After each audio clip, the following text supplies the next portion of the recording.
ನಾವೀಗ ಏನು ಒಂದು ಗಂಗಾವತಿ ವಿಧಾನಸಭಾ ಕ್ಷೇತ್ರದಲ್ಲಿ ನಾವೇನಿದ್ದೀವಿ, ಈ ಒಂದು ಗಂಗಾವತಿ ವಿಧಾನಸಭಾ ಕ್ಷೇತ್ರದಲ್ಲಿ 3 ಪಕ್ಷಗಳು ಹಣಾಹಣಿಯಲ್ಲಿ ಆ ಕಡೆ ಕಿಳಿದಿದ್ದಾರೆ. ಇದೇ ಕ್ಷೇತ್ರದ ಮತದಾರ ಬಂಧುಗಳು ಈ ಬಾರಿಯ ಏನು ಒಂದು ವಿಧಾನಸಭಾ ಚುನಾವಣೆಯಲ್ಲಿ ಯಾರಿಗೆ ಮತದಾರರಿಗೆ ಒಂದು ಒಲವನ್ನು ತೋರಿಸ್ತಾರೆ ಅಂತ ಇಲ್ಲಿ ಕೇಳೋಣ. ಸರ್, ಈ ಬಾರಿಯ ಒಲವು ತಮಗೆ ಯಾರ ಬಗ್ಗೆ ಒಂದು ಅಭಿಮಾನ ಇದೆ, ಮತ್ತು ಯಾರು ಬಂದರೆ ನಿಮ್ಮ ಒಂದು ಕ್ಷೇತ್ರಕ್ಕೆ ಅಭಿವೃದ್ಧಿ ಮಾಡ್ತಾರೆ ಅನ್ನೋ ನಂಬಿಕೆ ನಿಮಗಿದೆ ಸರ್? ನಾನು ಒಬ್ಬ ರೈತ. ನಾವು ಏನು ಹೇಳೋದು ಅಂದರೆ ನಮ್ಮ ಗಂಗಾವತಿ ಶಾಂತಿ ಇರ್ಬೇಕು. ನಮಗೆ ಗಂಗಾವತಿ ಶಾಂತಿ ಇರ್ಬೇಕಂದ್ರೆ 5 ವರ್ಷ ಮೊನ್ನಳ್ಳಿ ಪರಣ್ಣ ಶಾಸಕರು 5 ವರ್ಷ ಪೂರ್ಣ 508 ಕೋಟಿ ಅಭಿವೃದ್ಧಿ ಕೆಲಸ ಮಾಡ್ಯಾರ. 7 ಶುದ್ಧವಾದ ಕುಡಿಯೋ ನೀರು 7 ಟ್ಯಾಂಕ್ ಮಾಡಿದ್ದಾರೆ. ಒಟ್ಟು ಎಲ್ಲ 61 ಕೋಟಿ ನೀರಿನ ವ್ಯವಸ್ಥೆ ಮಾಡಿದ್ದಾರೆ, ಶುದ್ಧವಾದ 24 ತಾಸು ನೀರು. ಈಗ ನಾವು ಬಯಸೋದೇನೆಂದರೆ ಗಂಗಾವತಿ ಶಾಂತಿ ಇರ್ಬೇಕಂದ್ರೆ ಮನೋಳ್ಳಿ ಶಾಸಕರು ಇರಬೇಕಂಬುದು ನಮ್ಮದೊಂದು ಆಸೆ.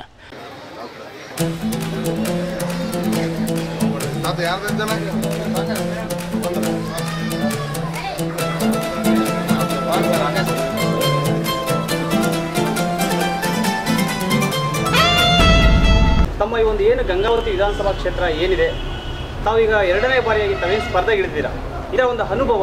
ಸರ್, ಗಂಗಾವತಿ ವಿಧಾನಸಭಾ ಕ್ಷೇತ್ರದಲ್ಲಿ ಜನರ ಭಾವನೆ ಬಹಳ ಮಹತ್ವದ್ದು ಅನ್ನುವಂಥ ಮಾತನ್ನು ನಾನು ಹೇಳಲಿಕ್ಕೆ ಬಯಸ್ತಾ ಇದ್ದೀನಿ. ಜನರು ಬಹಳ ಒಳ್ಳೆಯ ಅಭಿವೃದ್ಧಿ ಕಾರ್ಯಗಳಿಗೆ ಸಹಕಾರವನ್ನು ನೀಡುವಂಥ ಜನ, ಜೊತೆಗೆ ಒಳ್ಳೆಯ ಜನ, ಯಾವುದು ನೀವು ಅಭಿವೃದ್ಧಿ ಕೆಲಸ ಮಾಡ್ತೀರಿ ಅದಕ್ಕೆ ಒಳ್ಳೆ ರೀತಿಯಿಂದ ಸಹಕಾರ ನೀಡಿದಂಥ ಜನ ನಮ್ಮ ಗಂಗಾವತಿ ವಿಧಾನಸಭಾ ಕ್ಷೇತ್ರದ ಮತದಾರ ಬಂಧುಗಳು ಮತ್ತು ಸಾರ್ವಜನಿಕರು ಅನ್ನುವಂಥ ಮಾತನ್ನು ನಾನು ಹೇಳಲಿಕ್ಕೆ ಬಯಸ್ತಾ ಇದ್ದೀನಿ. ಕಳೆದ ಬಾರಿ ತಾವೇನು ಒಂದು ಚುನಾವಣೆ ಆ ಕಡೆ ತಾವಿಳಿದಿದ್ರಿ, ಆಗ ಇದ್ದಿದ್ದ ಚಿತ್ರಣ ಈಗ ಗಂಗಾವತಿ ಈ ಕ್ಷೇತ್ರ ಬದಲಾಗಿದೆ ಅಂತ ಹೇಳ್ತಾರೆ. ಅದು ಯಾವ ರೀತಿ ಸಾಧನೆ ತಾವು ಮಾಡಿದ್ರು? ನನಗೂ ಅನ್ನಿಸ್ತಾ ಇದೆ. 2008ರಲ್ಲಿ ನಾನು ಚುನಾವಣೆಯಲ್ಲಿ ಪ್ರಥಮ ಬಾರಿಗೆ ನಿಂತಿದ್ದೆ. ಆ ಸಂದರ್ಭದಲ್ಲಿ ಈ ರಸ್ತೆಗಳ ಅಭಿವೃದ್ಧಿ ಆಗಬೇಕಾಗಿತ್ತು ಬಹಳ. ಅದೇ ರೀತಿಯಲ್ಲಿ ಶಿಕ್ಷಣಕ್ಕೆ ಹೆಚ್ಚು ಆದ್ಯತೆ ಕೊಡಬೇಕಾಗಿತ್ತು. ಮತ್ತು ಗ್ರಾಮೀಣ ಭಾಗದಲ್ಲಿ ಸಹಿತ ರೈತರಿಗೇನು ಈ ಗಂಗಾ ಕಲ್ಯಾಣ ಯೋಜನೆ ಇರ್ಬೋದು, ಬಸವೇಂದ್ರ ಮನೆಗಳನ್ನು ಕೊಡುವಂಥದ್ದು ಇರ್ಬೋದು, ಅಥವಾ ಗ್ರಾಮೀಣ ಭಾಗದಲ್ಲಿ ರಸ್ತೆಗಳಿರ್ಬೋದು, ಸಾಕಷ್ಟು ಕೆಲಸಗಳು ಆಗಬೇಕಾಗಿದ್ದು. ನನಗೆ ಒಂದು ತೃಪ್ತಿ ಇದೆ, 100ಕ್ಕೆ 100ರಷ್ಟು ನಾನು ಮಾಡಿರಲಿಕ್ಕಿಲ್ಲ, 100ಕ್ಕೆ 80ರಿಂದ 85% ನಾನು ಕೆಲಸ ಮಾಡಿದಂಥ ತೃಪ್ತಿ ಇದೆ. ಇನ್ನೂ 10-15% ಉಳಿದಿದೆ. ಆದ ಕಾರಣ ಜನರ ಭಾವನೆಗಳು ನೋಡಿದರೆ ಮುಖ್ಯವಾಗಿ ನಾನು ಇವತ್ತು ನನಗೆ ಏನು ಈ ವೆಂಕಟಗಿರಿ ಭಾಗ ಇರ್ಬೋದು ಅಥವಾ ಆನೆಗುಂದಿ ಭಾಗ ಇರ್ಬೋದು, ಅದೇ ರೀತಿಯಲ್ಲಿ ಇರ್ಕಲ್ಗಡ ಹೋಬಳಿ ಸುಮಾರು 45 ಗ್ರಾಮಗಳು ಇಲ್ಲಿ ಬರ್ತವೆ.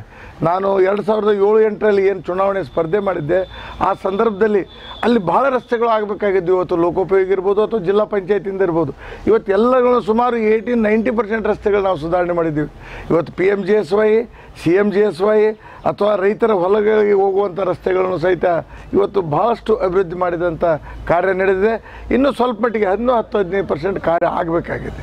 ನನಗೆ ಭಾಳ ಸಂತೋಷ ಅಂದರೆ ಇವತ್ತು ಪರಿಶಿಷ್ಟ ಜಾತಿ, ಪರಿಶಿಷ್ಟ ಪಂಗಡ, ಹಿಂದುಳಿದವರು, ಅಲ್ಪಸಂಖ್ಯಾತರು ಮತ್ತು ಮುಂದುವರೆದಂಥ ಎಲ್ಲ ಜನಾಂಗವನ್ನು ಕರೆದುಕೊಂಡು ಹೋಗುವಂಥ ವ್ಯವಸ್ಥೆಯನ್ನು ನಾನು ಮಾಡಿದ್ದೀನಿ. ನನಗೆ ಜಾತಿ ಗೊತ್ತಾಗೋದು ಯಾವಾಗ ಅವರಲ್ಲಿ ನಮ್ಮ ಮತದಾರ ಬಂಧುಗಳು ಅಥವಾ ಸಾರ್ವಜನಿಕರು ಹೇಳಿದಾಗ ನಾ ಜಾತಿ ಬಗ್ಗೆ ವಿಚಾರ ಮಾಡ್ತೀನಿ. ವಿನ ಜಾತಿ ಇಲ್ಲ, ಎಲ್ಲರೂ ನಮ್ಮವರು ಅನ್ನುವಂಥ ಒಂದು ಮನೋಭಾವನೆ ನಾನು ಬೆಳೆಸ್ಕೊಂಡು ಬಂದವನು.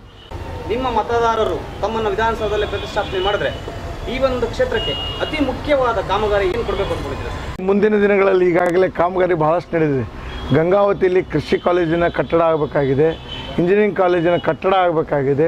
ಜೊತೆಗೆ ಕುಡಿಯುವ ನೀರಿನ ಈ ಕಾಮಗಾರಿ ಸುಮಾರು 61.5 ಕೋಟಿ ರೂಪಾಯಿ ಅಂದಾಜಿನಲ್ಲಿ ಏನು ನಡೀತಾ ಇದೆ ಅದು ಕಾಮಗಾರಿ ಪೂರ್ತಿಗೊಳಿಸಬೇಕಾಗಿದೆ. ಇವತ್ತು ನೋಡಿ, ರಸ್ತೆಗಳಂತೂ ನಮ್ಮಲ್ಲಿ ಗಂಗಾವತಿಯಲ್ಲಿ ನಗರಸಭೆ ಆಧೀನದಲ್ಲಿ ಬರಲಿ, ಲೋಕೋಪಯೋಗಿ ಇರಲಿ, ಎಲ್ಲ ರಸ್ತೆಗಳು ಸಹಿತ ನಗರದಲ್ಲಿ ಸುಧಾರಣೆ ಆಗಿದ್ದಾವೆ. ನೀವು ಒಂದು ಸ್ಲಮ್ ಭಾಗದಲ್ಲಿ ಹೋದಾಗ ನೀವು ನೋಡ್ತೀರಿ, ಅಲ್ಲಿ ನಾವು ಸೋಲಾರ್ ಲೈಟ್ಗಳನ್ನು ಹಾಕಿದ್ದೀವಿ. ಮತ್ತು ಯಾವುದೇ ಭಾಗದಲ್ಲಿ ಸ್ಲಮ್ನಲ್ಲಿ ಹೋದಾಗ RCC ರಸ್ತೆಗಳನ್ನು ನಾವು ಕಾಣ್ತಾ ಇದ್ದೀವಿ. ಆದ ಕಾರಣ ಸಾಕಷ್ಟು ಕೆಲಸ ಏನು ಆಗಿದೆ, ಉಳಿದಂಥ ಕೆಲಸವನ್ನು ಸಹಿತ ಮುಂದುವರಿಸುವಂಥ ಒಂದು ಕೆಲಸವನ್ನು ನಾನು ಮಾಡ್ತೀನಿ. ಮತ್ತು ವಿಶೇಷವಾಗಿ ರೈತರಿಗೆ ನಾನು ಭಾಳ ಸಂತೋಷದಿಂದ ಹೇಳೋದಂದರೆ, ಇವತ್ತು ಎಡದಂಡೆ ಕಾಲುವೆ ಇವತ್ತು ನನ್ನ ಭಾಗಕ್ಕೆ ಸ್ವಲ್ಪ ಬರ್ಬೋದು, ಸುಮಾರು 900 ಕೋಟಿ ರೂಪಾಯಿಗಳ ಅಂದಾಜಿನಲ್ಲಿ ಸನ್ಮಾನ್ಯ ನಮ್ಮ ಸಚಿವರನ್ನು ನಾವು ನೆನೆಸಲೇಬೇಕು, ಬಸವರಾಜ ಬೊಮ್ಮಾಯಿ ಅವ್ರನ್ನ. ಎಡದಂಡೆ ಕಾಲುವೆ ಶಾಶ್ವತ ರಿಪೇರಿ ಮಾಡೋದ್ರ ಜೊತೆಗೆ ಇವತ್ತು ರೈತರಿಗೆ ಸರಿಯಾಗಿ ನೀರು ಹರಿತದೆ, ಜೊತೆಗೆ ಯಾವುದೇ ರೀತಿಯಲ್ಲಿ ನೀರು ವೇಸ್ಟ್ ಆಗುವಂಥ ಒಂದು ಅವಕಾಶಗಳಿಲ್ಲ. ಇದರಿಂದ ಅಂತ್ಯದ ಭಾಗದ ರೈತರಿಗೆ ನೀರು ಮುಟ್ಲಿಕ್ಕೆ ಅವಕಾಶ ಇದೆ.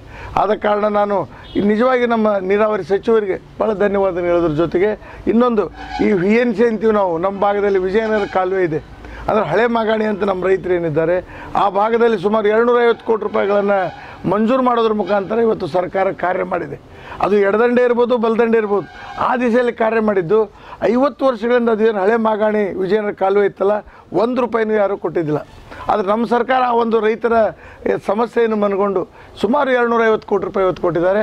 ಅದಕ್ಕೆ ಪೂರ್ತಿ 250 ನನಗೆ ಬರ್ತದಂತಲ್ಲ, ಆದರೂ ಸುಮಾರು 50-60 ಕೋಟಿ ರೂಪಾಯಿ ಒಂದು ಕಾಮಗಾರಿ ನನ್ನ ಭಾಗದಲ್ಲಿ ಬರ್ತಿದೆ ಅನ್ನುವಂಥ ಮಾತನ್ನು ಸಹಿತ ಹೇಳಲೇಬೇಕಾಗ್ತಾರೆ. ಜೊತೆಗೆ ರೈತರ ಸಾಲ ಮನ್ನಾ ಮಾಡಿದ್ದಾರೆ, ಜೊತೆ ರೈತರು ಕಡಿಮೆ ಬಡ್ಡಿ ದರದಲ್ಲಿ ಸಾಲ ವಿತರಣೆ ಮಾಡಿದ್ದಾರೆ. ನೂರಾರು ಯೋಜನೆಗಳನ್ನು ಇವತ್ತು ರೈತರ ಪರವಾಗಿ ಮಾಡಿದ್ದು. ಜೊತೆಗೆ ಒಂದು ಮಾತನ್ನು ಭಾಳ ಸಂತೋಷದಿಂದ ಹೇಳೋದಂದ್ರೆ, ಇರ್ಕಲ್ಗಡ ಭಾಗದ ಏನು 45 ಗ್ರಾಮಗಳೇನು ಬರ್ತವೆ ಅಲ್ಲಿ ಆ ಭಾಗದಲ್ಲಿ ನೀರಾವರಿಯಿಂದ ರೈತರು ವಂಚಿತರಾಗಿದ್ದರು. ಅದನ್ನೆಲ್ಲ ಮನಗಂಡು ನಮ್ಮ ಸರ್ಕಾರ ಇವತ್ತು ಕೃಷ್ಣಾ ಬಿ ಸ್ಕೀಮ್ನ 3ನೇ ಹಂತದ ಯೋಜನೆಯಲ್ಲಿ ಆ ಕೂಡಿಸುವಂಥ ಕೆಲಸವನ್ನು ಮಾಡಿದ್ದು ಭಾಳ ರೈತರಿಗೆ ಉಪಯೋಗ ಆಗ್ತದೆ ಅನ್ನುವಂಥ ಮಾತನ್ನು ಭಾಳ ಸಂತೋಷದಿಂದ ಈ ಸಂದರ್ಭದಲ್ಲಿ ನಾನು ಹೇಳಿಕೆ ಬಯಸ್ತಾ ಇದ್ದೀನಿ. ತಮ್ಮ ಕ್ಷೇತ್ರದ ಮತದಾರ ಬಂಧುಗಳಿಗೆ ಏನು ಹೇಳಕ್ಕೆ ಇಷ್ಟಪಡ್ತೀವಿ? ನಮ್ಮ ಮತದಾರ ಬಂಧುಗಳಲ್ಲಿ ಸಾರ್ವಜನಿಕರಲ್ಲಿ ಹೇಳೋದಂದ್ರೆ, ಯಾರು ನಿಮ್ಮ ಸಮಸ್ಯೆಗಳಿಗೆ ಸ್ಪಂದನೆ ಮಾಡ್ತಾರೆ, ಯಾರು ನಿಮಗೆ ಸರಳವಾಗಿ ಸಿಗ್ತಾರೆ, ಯಾರು ನಿಮಗೆ ಏನೇ ಸಮಸ್ಯೆ ಬಂದರೂ ಫೋನ್ ಎತ್ತಿ ಮಾತಾಡ್ತಾರೆ ಅಥವಾ ಹೊಳ್ಳಿ ಉತ್ತರ ಕೊಡ್ತಾರೆ, ನಿಮ್ಮ ಸಮಸ್ಯೆಗಳಿಗೆ ಸ್ಪಂದನೆ ಮಾಡುವಂಥ ಕಾರ್ಯ ಯಾರು ಮಾಡ್ತಾರೆ ಅವ್ರಿಗೆ ನೀವು ಮತವನ್ನು ಹಾಕ್ರಿ. ಯಾಕೆಂದರೆ ಮುಖ್ಯವಾಗಿ ಅವ್ರ ಸಮಸ್ಯೆಗಳಿಗೆ ಸ್ಪಂದನೆ ಮಾಡುವಂಥ ಕಾರ್ಯ ಆಗಬೇಕಾಗಿದೆ. ಜನರು ನಮ್ಮಿಂದ 108 ಅಪೇಕ್ಷೆ ಮಾಡಿದ್ರು ಸಹಿತ ಬಂದವರಿಗೆ ಬರ್ರಿ ಕೂಡ್ರಿ ಅಥವಾ ನಿಮ್ಮ ಸಮಸ್ಯೆ ಏನು ಹೇಳಿದ್ರಿ ಅಂದರೆ ಅರ್ಧ ಸಮಸ್ಯೆ ಸಾಲ್ವ್ ಆಗ್ತದೆ ಅಂತ ಒಂದು ಮನೋಭಾವನೆಯನ್ನು ಮುಖ್ಯವಾಗಿ ಜನಪ್ರತಿನಿಧಿ ಬೆಳೆಸ್ಕೊಳ್ಬೇಕು ಅನ್ನುವಂಥ ಮಾತನ್ನು ಹೇಳೋದ್ರ ಜೊತೆಗೆ ನನ್ನಲ್ಲಿ ಪೂರ್ತಿ ವಿಶ್ವಾಸ ಇದೆ. ನನಗೆ ನನ್ನ ಮತದಾರ ಬಂಧುಗಳಲ್ಲಿ ಮತ್ತು ಗಂಗಾವತಿ ವಿಧಾನಸಭಾ ಕ್ಷೇತ್ರದ ಸರ್ವ ಜನಾಂಗದವರಲ್ಲಿ ನನ್ನ ವಿಶ್ವಾಸ ಇದೆ. 100ಕ್ಕೆ 100ರಷ್ಟು ನಾನು ಆಯ್ಕೆ ಆಗ್ತೀನಿ ಅನ್ನುವಂಥ, ಮತ್ತೊಮ್ಮೆ 2ನೇ ಅವಧಿಗೆ ನನ್ನನ್ನು ಶಾಸಕನನ್ನಾಗಿ ಮಾಡ್ತಾರೆ ಅನ್ನುವಂಥ ಪೂರ್ತಿ ವಿಶ್ವಾಸ ನನ್ನ ಮತದಾರ ಬಂಧುಗಳ ಮೇಲಿದೆ. ತಮ್ಮ ಯಾವೊಂದು ಅಭಿಪ್ರಾಯ ಇದೆ? ನಿಮ್ಮ ಒಲವು ಯಾರಿಗಿದೆ ಈ ಬಾರಿ? ಈ ಬಾರಿ ಇಲ್ಲಿ ಅಭಿವೃದ್ಧಿ ಕಾರ್ಯವನ್ನು ನೋಡಿ BJPಗೆ ಮತ ಹಾಕ್ಬೇಕಂತೇಳಿ ಇಲ್ಲ ಎಲ್ಲ ಭಾಗದ ಜನರಿಗೂ ನಿರ್ಧಾರ ಮಾಡಿದ್ದಾರೆ. ಹಾಗೂ ಇಲ್ಲಿ BJP ಬರೋದ್ರಿಂದ ಹಿಂದೂ ಮುಸ್ಲಿಮ್ಸ್ ಕ್ರೈಸ್ತ ಯಾವುದೇ ಧರ್ಮದವರಿರಲಿ ಇಲ್ಲಿ ಎಲ್ಲ ರೀತಿಯಿಂದ ಯುನಿಟಿಯಾಗಿ ಒಕ್ಕಟ್ಟಾಗಿ ಹೋಗ್ತಾರೆ. ಈ ಸಲ ಎಲ್ಲ ಮತದಾರರು BJP ಮತ ಹಾಕ್ಬೇಕಂತೇಳಿ ಗಂಗಾವತಿ ಕ್ಷೇತ್ರದಲ್ಲಿ ನಿರ್ಧಾರ ಮಾಡಿದ್ದಾರೆ. ಈ ಒಂದು ಏನು ಗಂಗಾವತಿ ಒಂದು ವಿಧಾನಸಭಾ ಕ್ಷೇತ್ರ ಇದೆ, ಈ ವಿಧಾನಸಭಾ ಕ್ಷೇತ್ರದಲ್ಲಿ ಬೇರೆ ಯಾರೇ ಶಾಸಕರು ಆಯ್ಕೆಯಾಗಿ ಬಂದರೂ ಈ ಒಂದು ಕ್ಷೇತ್ರ ಸುಭಿಕ್ಷವಾಗಿರಲ್ಲ, ಒಂದು ಕೋಪಗಲಭೆ ಸ್ಟಾರ್ಟ್ ಆಗುತ್ತೆ, ಯಾವುದೇ ಒಂದು ಅಭಿವೃದ್ಧಿ ಡೆವಲಪ್ಮೆಂಟ್ಸ್ ಆಗಲ್ಲ. ಈಗ ಏನು ಪ್ರಮಾಣ ಶಾಸಕರು ಏನಿದ್ದಾರೆ ಇವರು ಆರಿಸಿ ಬಂದರೆ ಈ ಬಾರಿಯ ಒಂದು ವಿಜಯಲಕ್ಷ್ಮಿ ಅವರ ಕೊಳಗೆ ಒಲಿದ್ರೆ ನಾವು ಕೂಡ ಅವರಿಗೆ ಸತತವಾಗಿ ಪ್ರಯತ್ನ ಪಟ್ಟು ಅವರಿಗೆ ಕೂಡ ಮತ ಹಾಕ್ತೀವಿ. ಅವ್ರನ್ನ ಗೆಲ್ಲಿಸ್ಕೊಂಡ್ರೆ ನಮಗೊಂದು ಅಭಿವೃದ್ಧಿ ಆಗುತ್ತೆ, ಒಂದು ಊರು ನೆಮ್ಮದಿಯಾಗಿರುತ್ತೆ, ಸುಭಿಕ್ಷವಾಗಿರುತ್ತೆ, ಒಂದು ಇಡೀ ಕ್ಷೇತ್ರ ಸುಭಿಕ್ಷವಾಗಿರುತ್ತೆ, ಒಂದು ಅಭಿವೃದ್ಧಿಯತ್ತ ಅವರು ಕೊಂಡೊಯ್ತಾರೆ ಅಂತ ಇಲ್ಲಿನ ಮತದಾರ ಪ್ರಭು ಹೇಳ್ತಾ ಇದ್ದಾರೆ. ಕ್ಯಾಮ್ರಾಮ್ಯಾನ್ ಸುರೇಶ್ ಜೊತೆ ರಾಜು, PDTV 24/7 ಕೊಪ್ಪಳ.